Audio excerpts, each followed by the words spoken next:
Have you ever wondered what makes a top player better than most? It's not always new deck ideas or grinding matches for experience. It often comes down to many concepts and ideas that are all put together to give a player a larger chance to win. I want to share these concepts and ideas with you. Some are simple to implement, and some are much more complex and secretive. Every short video I put in this playlist will inform you and show you how you can even the playing field between you and the top players. In this video, we'll be discussing side decks. This concept will help you refine and optimize your deck list. Everyone knows they need a side deck to play in tournaments, but how do you go about deciding what to put in your side deck? There are 4 types of side decks in Yu-Gi-Oh! An aggressive side deck, a defensive side deck, a hybrid side deck, and a conversion side deck. Let's take a deeper look into these types of side decks. Let's begin with the aggressive side deck.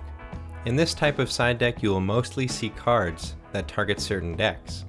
Linear objective cards will be the star of this side deck type. As an example, you are playing against a large player base that plays graveyard dependent style decks. This side deck will have cards that specifically target graveyard summoning and effects.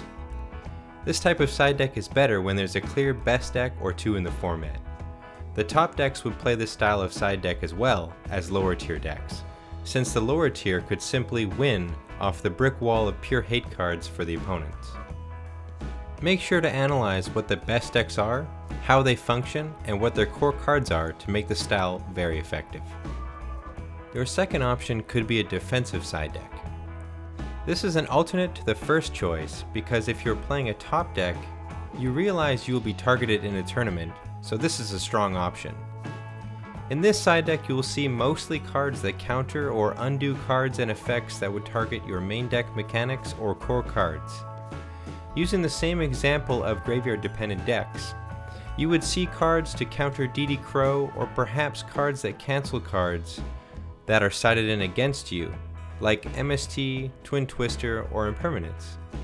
This is a solid option when there is again 2 top decks that are clearly above the rest. A counterpoint to this, though, is siding in cards that are defensive is good, but rely on your opponents to use cards first. This also requires researching the meta very well, and seeing what strong cards you will be fighting against in games 2 and 3. Your third option is a hybrid side deck.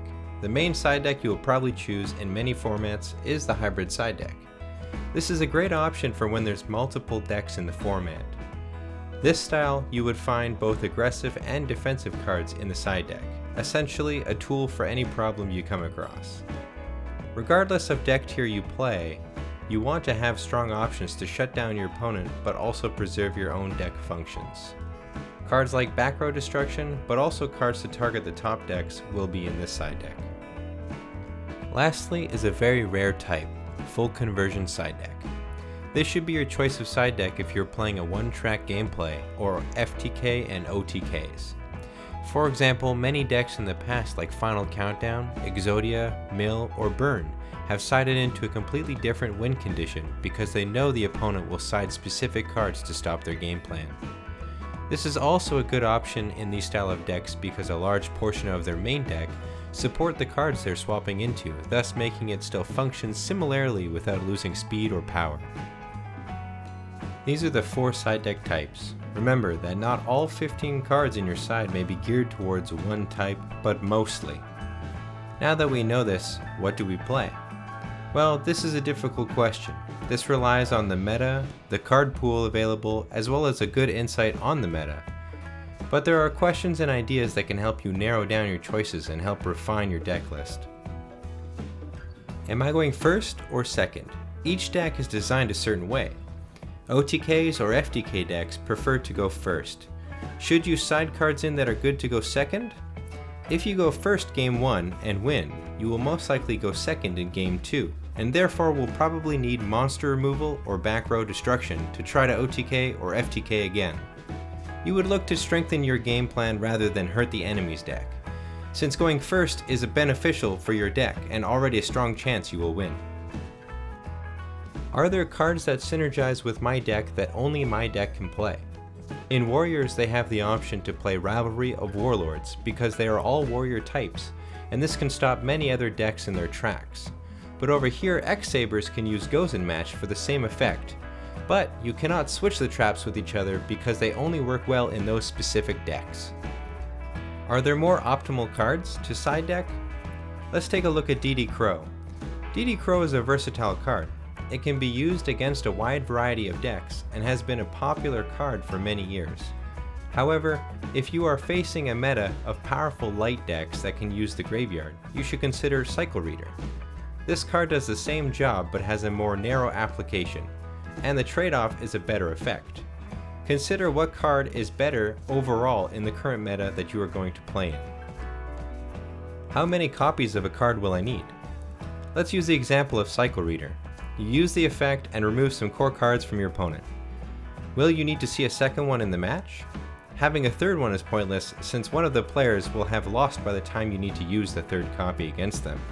However, you must also consider how many you should play so that you see them in your opening hand, especially if you play cards like Pot of Desires. Lastly, ask yourself how good and popular are the rogue decks, and do any of the cards in my side deck overlap and help with that matchup. You should think in an event like a YCS with 10 plus rounds, you will probably play against 5 or so decks that are not top tier in the meta.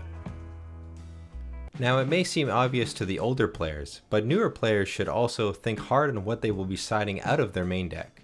Cards that are used going first are going to be bad in game 2 if you won game 1, since you will most likely be going second. Also, cards that have little value in the matchup should be a priority to take out. Now that you have an idea of how to go about optimizing and understanding what you should use and what other players will use, I'd like to share this last tip with you. Whenever you side in or out cards, you should shuffle all 15 cards into your deck, then take out any you don't want in your main deck, even if you don't side in any cards.